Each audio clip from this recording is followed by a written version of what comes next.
chet elda yashash joylari qimmat deb o'ylashadi, lekin shunday mamlakatlar borki, talabalarga yotoq joy, yashash xarajatlarini davlat o'zi yopib beradi. Bulardan eng zo'rlari Xitoy. Xitoyda siz 100% gacha grant dasturida o'qisangiz bo'ladi. Undan tashqari davlatning o'zi sizni bepul yotoqxona va stipendiya bilan ham ta'minlaydi. Ikkinchisi Italiya.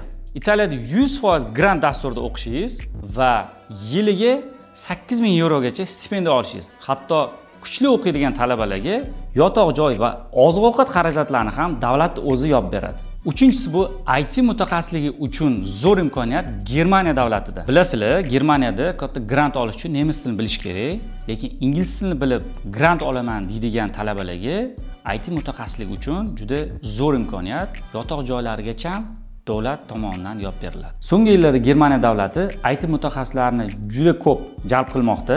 Shuning uchun IT yo'nalishdagi talabalarga juda ham ko'p imkoniyat qilib berishmoqda. Menimcha foydalanib qoladigan joy keldi-yu. Bu mamlakatlardagi eng mashhur va yuqori reytingli universitetlar haqida batafsil ma'lumot olishni xohlasangiz, izohlarda plus belgisini qoldiring. Men sizga to'liq ro'yxatini jo'natib qo'yaman.